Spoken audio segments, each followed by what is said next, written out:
Good morning. My name is Renee Buckland, and I will be your worship partner today. I want to welcome you to Westminster.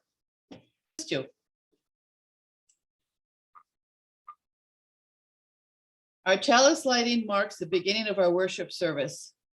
Liz will light our chalice, and I will share our reading. I invite you to light your chalice.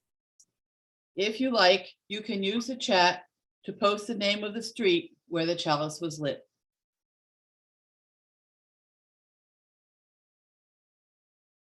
We light our flaming chalice by Elizabeth McMaster. We light our flaming chalice to illuminate the world we seek. In the search for truth, may we be just. In the search for justice, may we be loving. And in loving, may we find peace.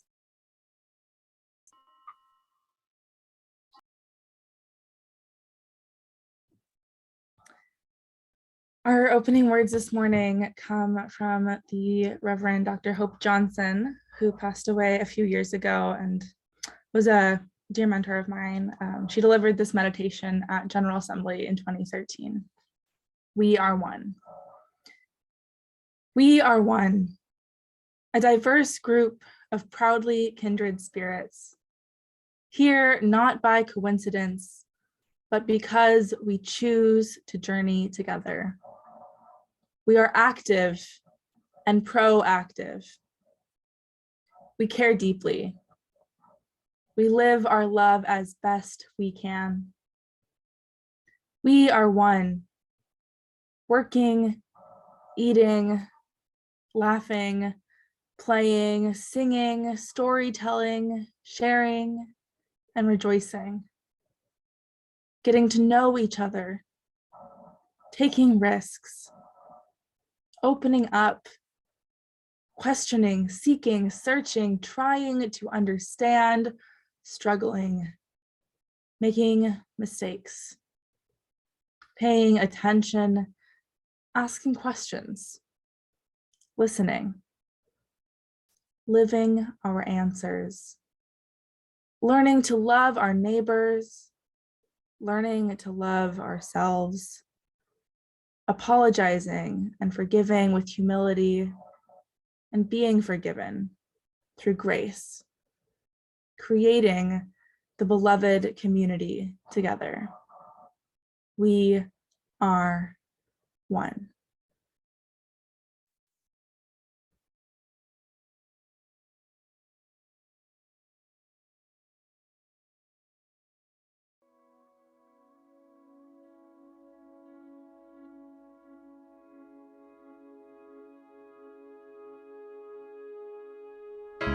When you wake and feel the day's already gone, the sun is rising, but your faith is going down, and you're losing hope, a change gonna come.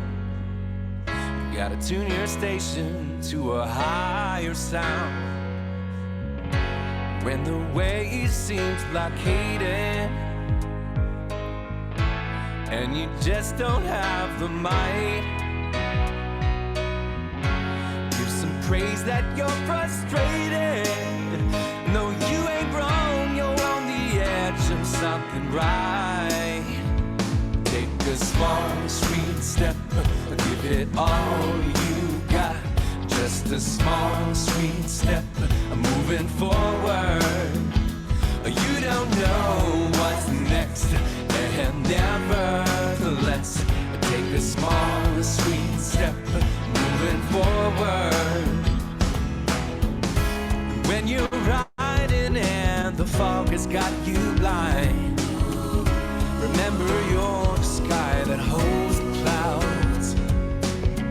Born with a hero's heart and a monkey mind. On the planet of commitment, there is no doubt. So when the way seems blockaded, and you just don't have the might, give some praise that you're frustrated. No, you ain't wrong, you're on the edge of something right. Take a small, sweet step, step, give it all you got. Just a small, sweet step, moving forward. You don't know what's next, and nevertheless, take a small, sweet step, moving forward. And you know you got to be crazy to look at the game and think you're okay. You're in the very last minute, the very last play. Scoreboard's not on your side, but aside, your heart is a beat. It's a song on your tongue and the dance on your feet. You came here to bring to the game what you got. Win or lose ain't never the prize. You got to take a small, sweet step. Give it all you got. Just a small, sweet step, moving forward. Keep on moving forward. You don't know what's next, and nevertheless, take a small, sweet step, moving forward. Come on, keep it take moving. A small, sweet step, give it all you got. Just a small, sweet step, moving forward. You don't know what's next, and nevertheless, take a small, sweet step, moving forward.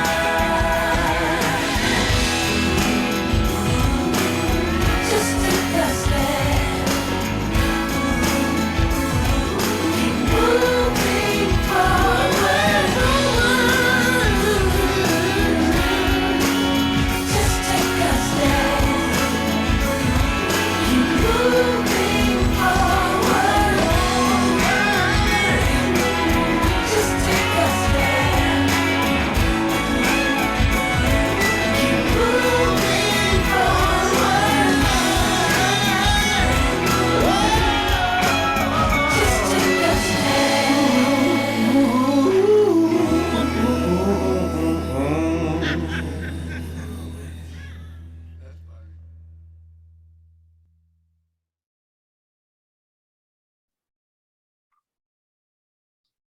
Please join me now in our unison affirmation. Love is the spirit of this church and service its mission. This is our great covenant to dwell together in peace, to seek the truth in love, and to help one another.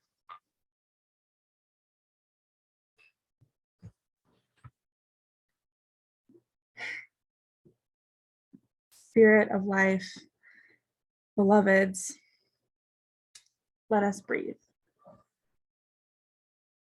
Breathe in joys, breathe out joys, breathe in sorrows, breathe out sorrows. Breathe in the joy of being together here today. Breathe out the joy for new experiences and learning opportunities in community. Breathe out sorrow for those we have lost who remain in our hearts. Breathe out sorrow for the suffering of those in Ukraine, in Somalia, in Texas, and all over the world. And remember, life calls us on.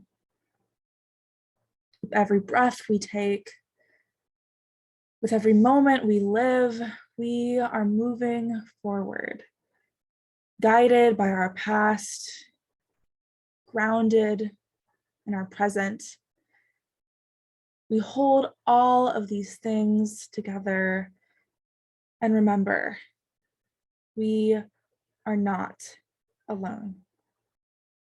Amen and blessed be.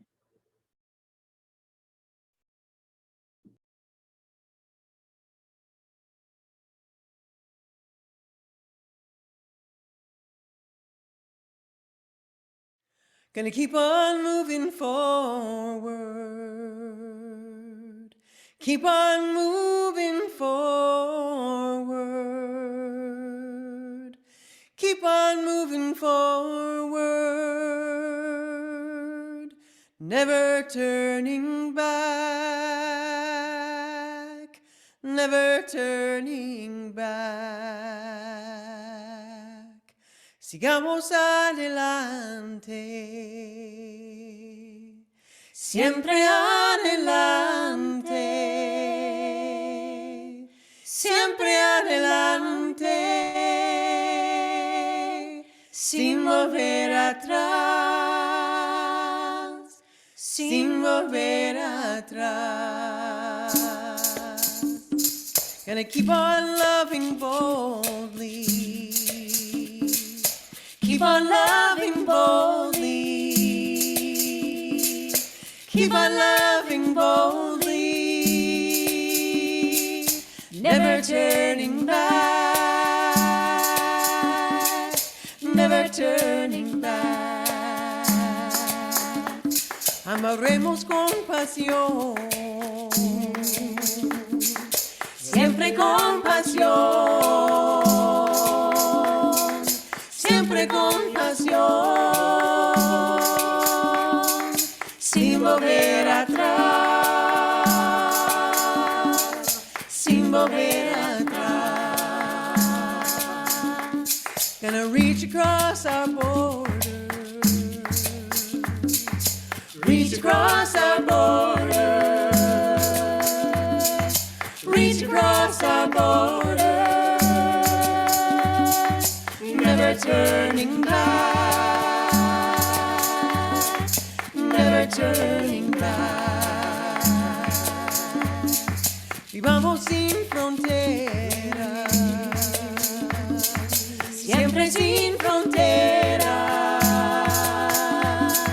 siempre sin fronteras, sin volver atrás, sin volver atrás. Gonna reunite the family, reunite the family, reunite the family, never turning back, never turning back. Familias reunidas, siempre reunidas, siempre reunidas, sin volver atrás, sin volver atrás. Gonna keep on moving forward, keep on moving forward, keep on moving forward, never turning back, never turning back, never turning back, never turning back, never turning back, never turning back. Peace. We love you.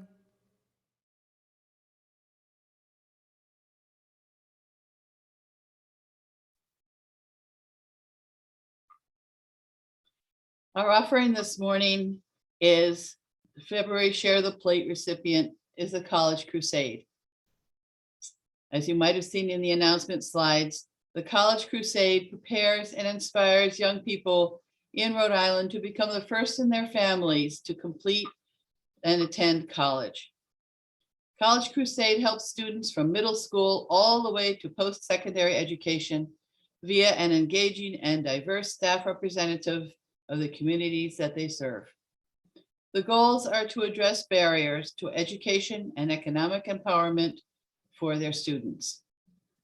The other half of the offering goes to support all the other good work of this community.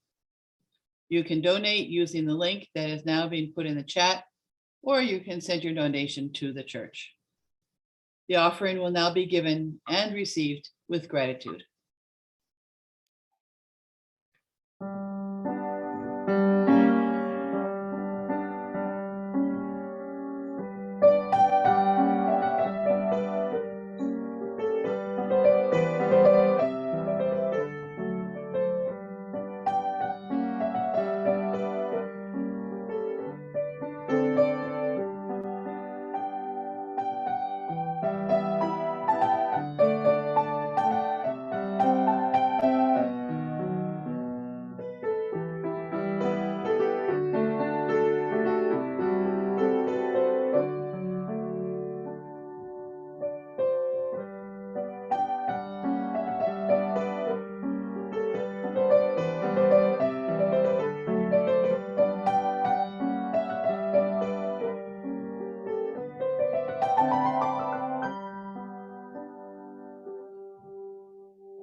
This reading is by Michael de Vernon Boblet.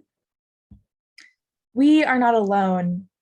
We are this flame, ancient as the stars, new as the vulnerable spark. We are not alone. We are this chalice, rimmed by the spiral dance of searching. We are not alone. We are the light soaring, the shadow deepening, the dance between them. We are not alone. We are the heirs of the tribes and their fires, the healers and their circles. We are not alone. We are here. We are here for ourselves. We are here for each other. And We are not alone. thanks, Renee.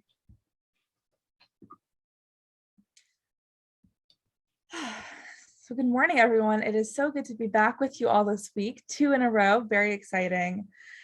I wanted to first start off by addressing a deep sorrow that has been mentioned today, and that's, I'm sure, been on all of our hearts this past week. The invasion of Ukraine by Russia, where hundreds of soldiers and civilians alike have been killed in this past week. Take a moment to breathe through that.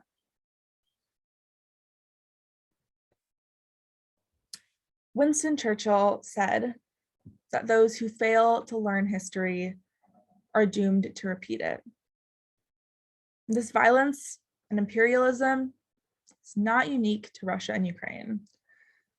Authoritarian groups and governments have gained control and political and legislative confidence throughout the world. For those of us who are here in the United States, over the past several years, we have also witnessed a rise of the far right, from the Unite the Right rally in Charlottesville in 2017, to last year's attack on the Capitol in response to the 2020 presidential election results, to the numerous hate crimes and attacks that have been carried out in the name of white supremacy across America. These are trying times, my friends. And those who fail to learn history are doomed to repeat it. Last week, I talked about our heretical heritage as Unitarian Universalists and how we must use our tools, just like David, to defeat the Goliath of our times. The history of Unitarian Universalism is inextricably linked with our opposition to authoritarian power structures and far-right violence. The very chalice we light every Sunday is a symbol of that fight that we still continue today. I was actually just explaining the symbolism of our chalice to someone yesterday. I have a tattoo on my wrist of the double-circled chalice, and I was telling them the history of how this symbol came to represent our faith. You know, I thought growing up, that lighting a chalice was something we've been doing for centuries, but actually the symbol and the ritual of lighting the flame only came around during World War II. So during the war, many Unitarians in the United States were very concerned for the well-being of the people living in Eastern Europe.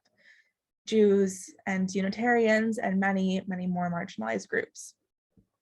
And a group came together in Boston to form the Unitarian Service Committee, which is still around to this day as the Unitarian Universalist Service Committee.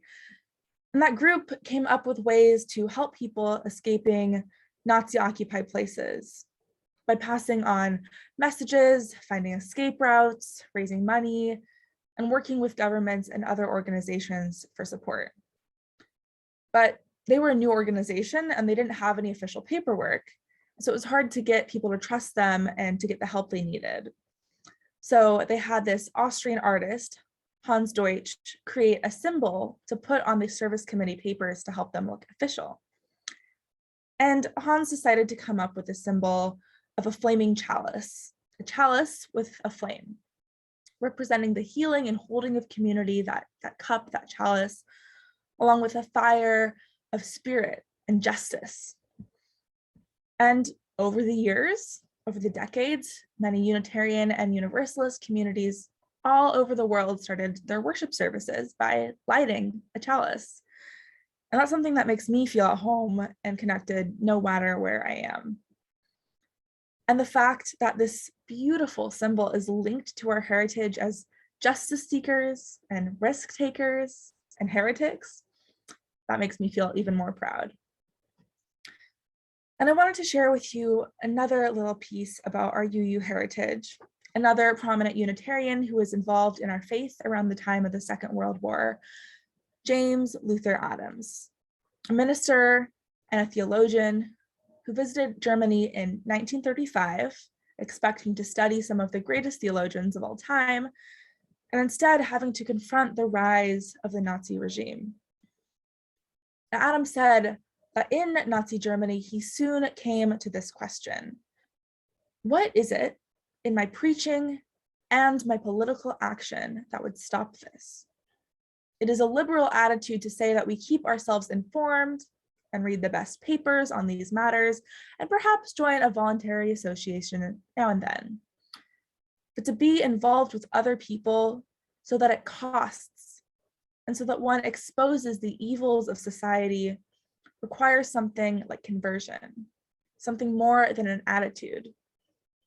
It requires a sense that there's something wrong, and I must be different from the way I have been.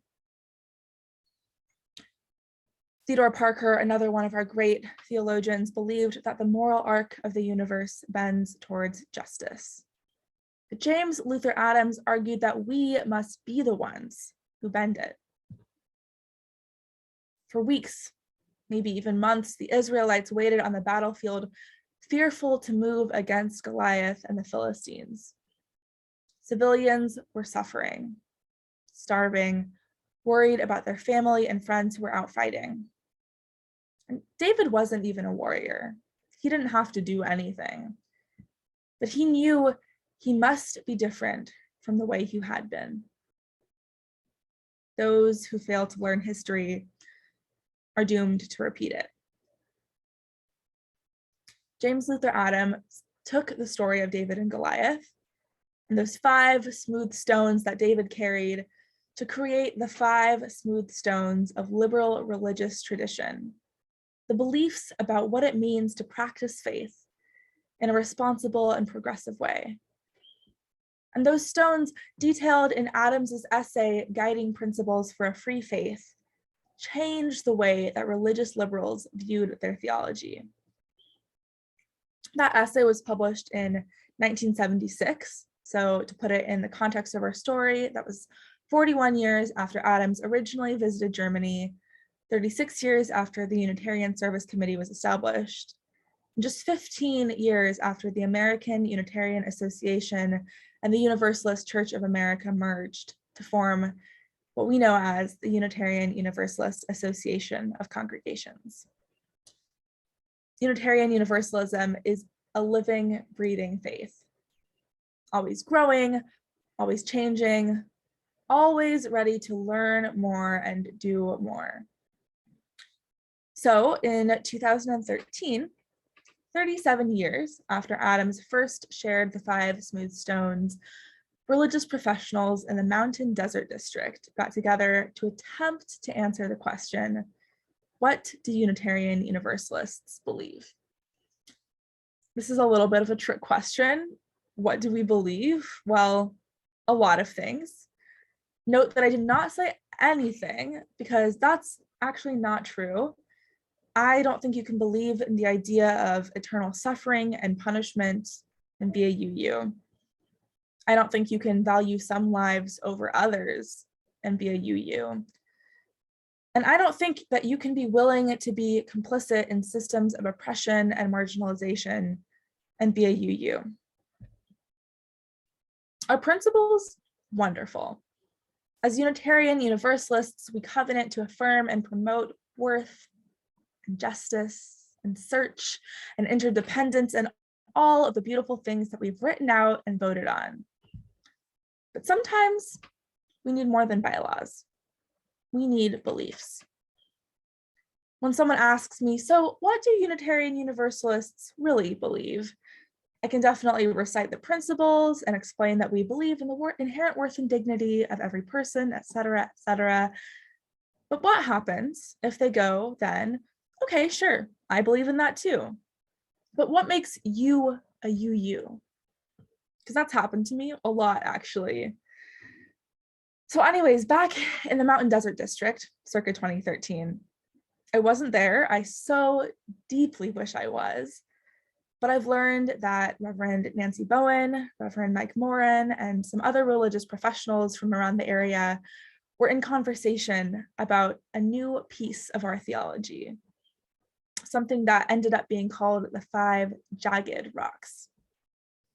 And I first heard about the 5 jagged rocks at the 2017 Youth Ministry Revival in Palatine, Illinois, from some people from the Mountain Desert District. And as soon as I heard them, I was hooked. Somehow, someone had come up with my theology, even though things like salvation and revelation were words I had never heard in my home congregation. The 5 jagged rocks. I loved them so much, I became one of their biggest proponents. My very first time guest preaching in 2019, I talked about the 5 jagged rocks. I got another tattoo designed by a dear friend of the rocks a few years ago on my other wrist. And if you Google the words 5 jagged rocks, a photo of that tattoo will pop up, along with a lot of the things I've written or preached over the past 5 years. I could probably lead a service at least on each of these rocks. I could probably plan an entire year of sermons based on each of these rocks. But today, I want to give you just a little taste of what we could be, of what we are. A faith that's jagged and messy and broken, one full of souls tumbling along on their own paths, separate and together, apart but connected. We are Unitarian Universalists, and this is what we believe. We believe that there is a unity that makes us one. The belief that there is a unity that makes us one is drawn from our Unitarian roots, the theology of our ancestors who brought us together to worship a singular God. Now, what I love about this jagged rock, though, is that it doesn't say God. That word or idea is available to you if you'd like to use it. But there is a unity that makes us one, represents the diversity of beliefs about the universe that we have in our communities, while tying us back together with the most important part of that belief. We are connected. We believe all souls are sacred and worthy. And this one's reflective of our first principle, the affirmation of the inherent worth and dignity of every person. But I like it because it focuses on something greater than simply intrinsic ethical goodness. You may have heard Thomas Starr King's well-known quip, Universalists believe God is too good to damn people. Unitarians believe they are too good to be damned. And I like this idea in general, but I like this jagged rock even more because it signals that our sacredness and our worth are tied to something greater than each individual. We don't focus on whether someone is damned or divine, because it doesn't matter where they're going. It matters that they are here. When we talk about all souls being sacred and worthy, it can be a truly radical statement. When we proclaim that people are sacred just for being alive, when we don't focus on the color of their skin or their immigration status, don't think about who they love or what they wear or how they move, just state that they, that you, that I, that we are sacred and worthy. We are living into our theology as Unitarian Universalists.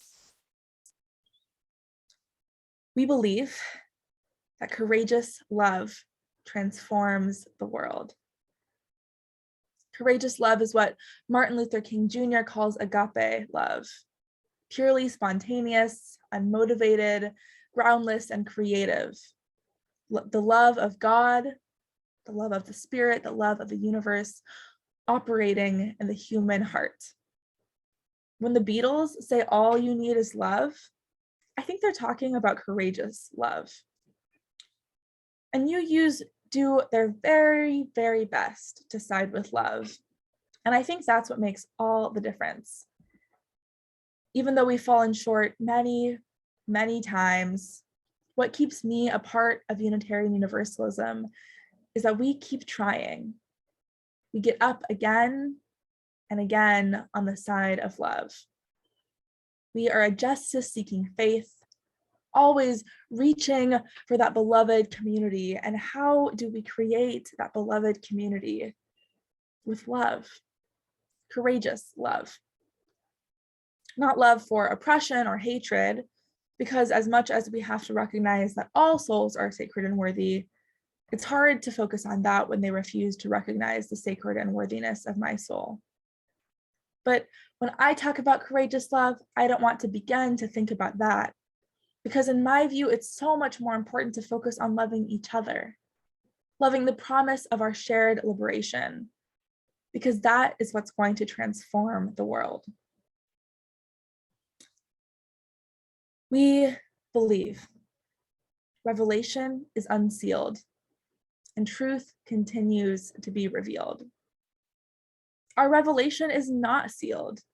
What we believe as a faith community has changed throughout history and will continue to change.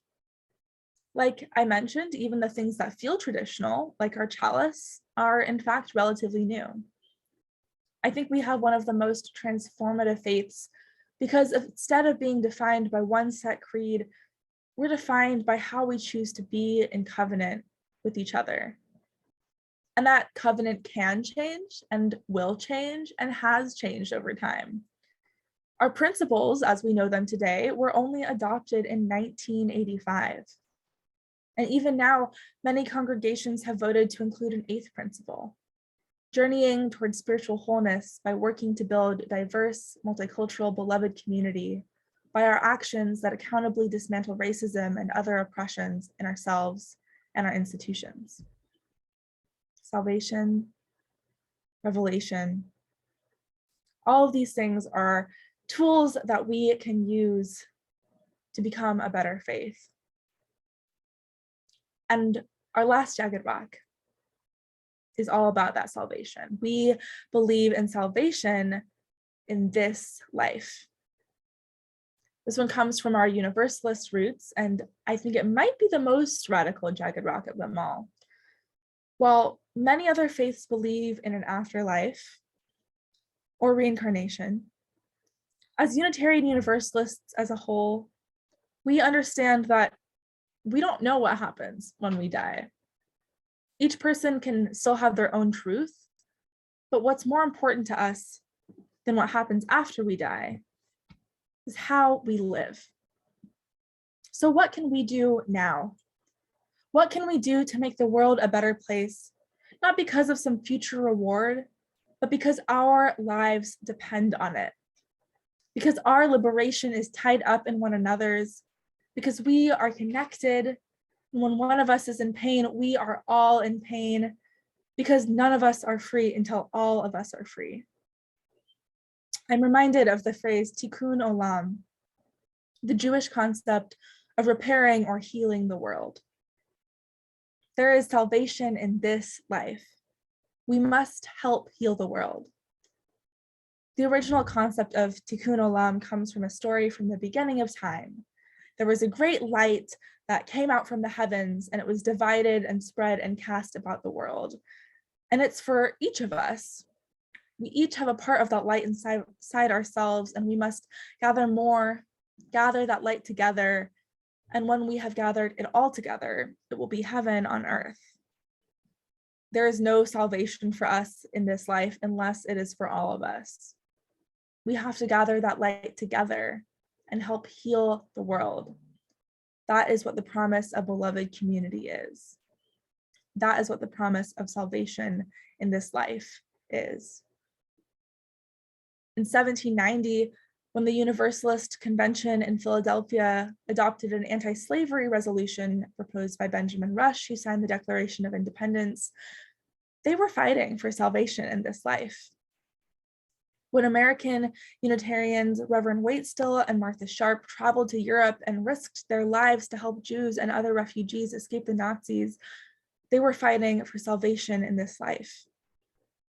When Unitarian Universalists, Reverend James Reeb and Viola Liuzzo were killed in Selma after traveling there to support civil rights activists after Bloody Sunday, they were fighting for salvation in this life. And today, as Unitarian Universalist congregations around the country vote to affirm and promote the eighth principle, as we coordinate mutual aid efforts to help those in our communities suffering from the pandemic, as we work to educate ourselves and become more welcoming toward our transgender siblings in faith, we are fighting for salvation in this life. Theodore Parker believed that the moral arc of the universe bends towards justice. James Luther Adams believed that we needed to be the ones bending it. We are a community of thinkers and seekers. We are heretics. We are able to choose, and we have chosen how we want to be in relationship with each other, what we draw our wisdom from, and what we believe. We are a radical, liberal, and theologically rich faith.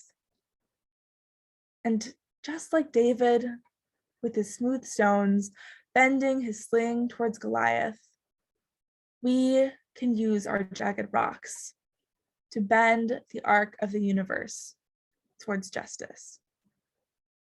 Thank you.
Our closing words come from Rebecca Parker. Choose to bless the world. Your gifts, whatever you discover them to be, can be used to bless or curse the world. The mind's power, strength of the hands, the reaches of the heart, the gift of speaking, listening, imagining, seeing, waiting. Any of these can serve to feed the hungry, bind up wounds, welcome the stranger, praise what is sacred, do the work of justice, or offer love. Any of these can draw down the prison door, hoard bread, abandon the poor, obscure what is holy, comply with injustice, or withhold love. You must answer this question. What will you do with your gifts? Choose to bless the world.